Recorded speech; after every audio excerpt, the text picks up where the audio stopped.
vous êtes une personne relativiste ou pas. À ce moment, vous devrez déjà savoir.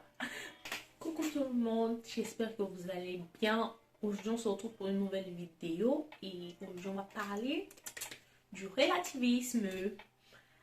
Alors, est-ce que vous êtes déjà considéré comme une personne relativiste? Vous savez déjà c'est quoi le relativisme? Vous en avez sûrement déjà entendu parler. Donc, on va en parler. C'est quoi le relativisme? Comment se comportent les personnes relativistes?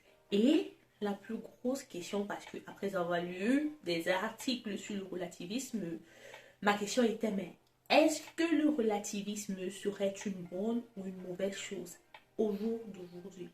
Donc, on va y réfléchir ensemble.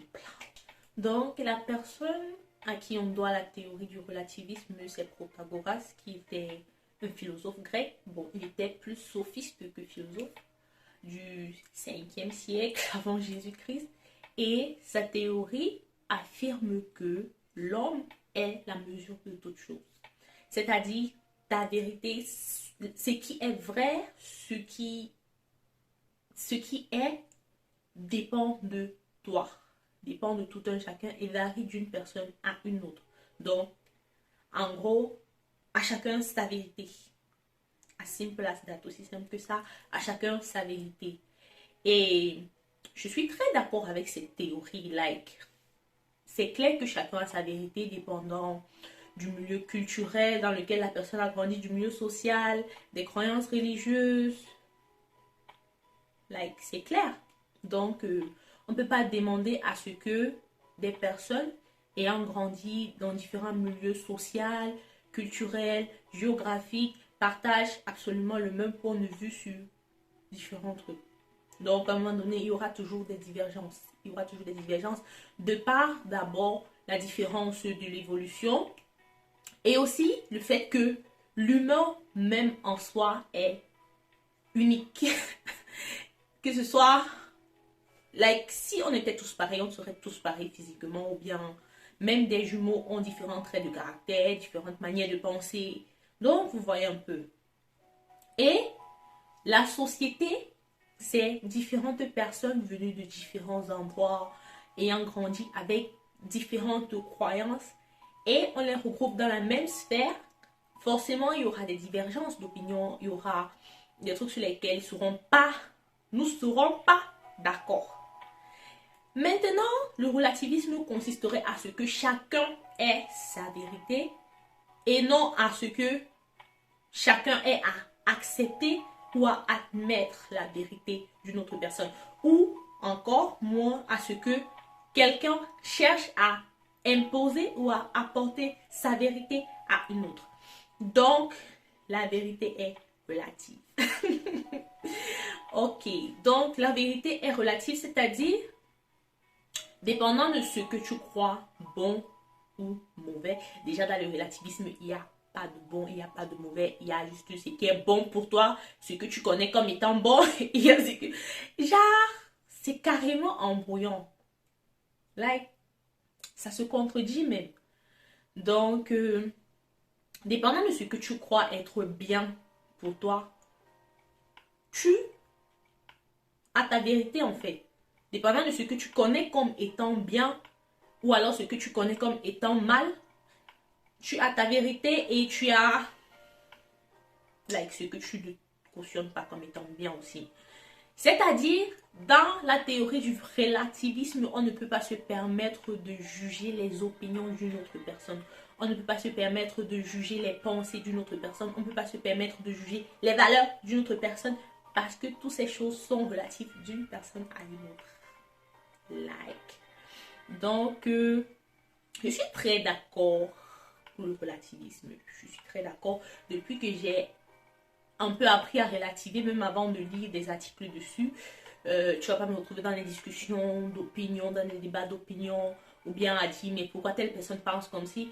Parce que j'ai appris d'abord à comprendre que bon, dans une sphère sociale, chacun a grandi d'une manière différente, chacun a grandi avec des croyances différentes, chacun a grandi avec des valeurs différentes.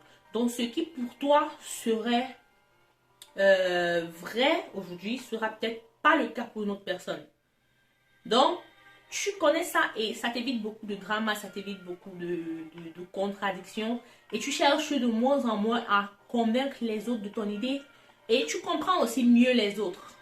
Tu comprends aussi mieux les autres parce que tu te dis, bon, si telle ou telle personne pense comme ça, bah, c'est forcément parce que la personne a grandi avec telle mentalité. Et de ce moment-là que tu commences à comprendre les autres sans pour autant changer ton propre mindset, ta propre opinion,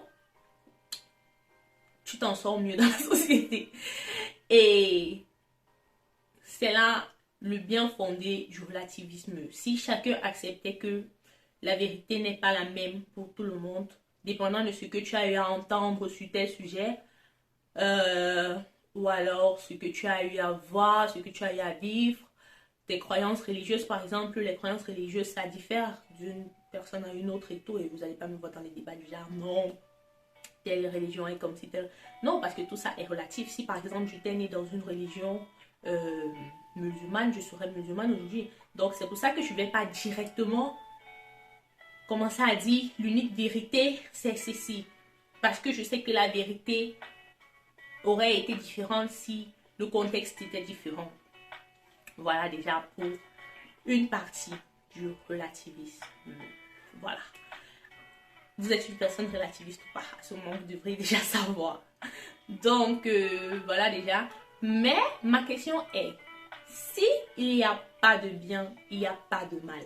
Il n'y a pas de morale en elle-même. Parce que la morale serait différente d'une personne à une autre. Il n'y a pas une valeur générale. Par exemple, prenons le cas du vol. Une personne viendra te dire, pour moi, voler, c'est bien. La société n'aura plus à condamner ce crime, qu'on a appelé crime jusqu'ici, selon le relativisme. Je ne sais pas si j'explique bien aussi. J'ai pris le mauvais exemple. Bon, je n'ai pas pris un si bel exemple. Prenons peut-être l'exemple de la peine de mort.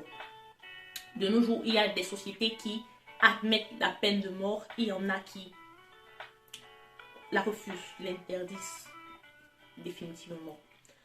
Donc, dans une société où la peine de mort est encore en vigueur aujourd'hui, il est clair que les habitants de cette société, de cette sphère géographique, les gens qui sont dans cette culture, ils trouvent ça comme étant normal. Ils trouvent ça comme étant une bonne chose, comme étant un bon moyen de punition. Mais toi qui n'as jamais eu à grandir dans une société qui prône cela, tu vas trouver ça comme étant tabou, comme étant mauvais. Donc vous voyez que la vérité est relative d'une société à une autre. Mais est-ce que c'est bien pour certains crimes? Selon le relativisme, il n'y a pas de crime. Selon le relativisme, rien n'est mauvais, rien n'est bon. Tout dépend d'une personne. Mais si on laisse le libre choix à tout un chacun de définir ce qui est bien ou mauvais chez lui, est-ce qu'il y aura encore les limites dans la société? Genre, il n'y aura plus de limites. Il n'y aura plus de limites. Et de notre côté, le relativisme peut s'avérer être dangereux dans un contexte où ça créerait plus de division. Parce qu'on va d'une base où on voudrait que le monde soit un. Pas forcément que nous pensons tous pareil, mais que nous arrivions à nous mettre ensemble, à nous mettre d'accord sur certains trucs, à penser d'une certaine manière, à admettre certaines choses pour le bien commun de tout le monde, du monde, de la communauté et tout. Mais du moment où chacun a sa vérité et chacun reste sur son point de vue, ma vérité est vraie, pour moi, tant pis si ta vérité n'est pas ma vérité, personne ne va dans le sens de l'autre. Like, le monde sera divisé en je sais combien de parties. Donc, c'est ça le danger du relativisme. Et le relativisme prône, pour moi, d'après ce que j'ai compris de cette théorie, ça prône cette l'union, ça prône la compréhension, mais c'est une théorie dangereuse. Donc, voilà. Je ne sais pas pour vous, mais pour moi, ça sera 50% relatif et 50% non relatif, si ça se dit. En conclusion, pour ne pas trop se prendre la tête avec la logique derrière le relativisme, si y a-t-il une logique derrière, il serait mieux de juste comprendre que le fait que quelqu'un pense différent que toi ou ne partage pas ton opinion ou ne voit pas les choses comme toi, c'est tout à fait normal et c'est du droit de la personne de penser comme cela, de par son éducation religieuse, son éducation culturelle et la personne même en elle-même sent tout cela. Donc voilà, et ça permettra qu'on puisse mieux comprendre les autres, mieux comprendre leurs décisions, leurs actes et surtout ça créera plus d'harmonie. Et merci d'avoir regardé la vidéo jusqu'à la fin. N'hésite pas à partager avec d'autres personnes qui pourront aimer le thème, aimer la vidéo. N'oublie pas de laisser un like et surtout de t'abonner si ce n'est pas encore le cas. N'oublie pas également d'activer la cloche de notification pour ne rater aucune vidéo. Merci, bye!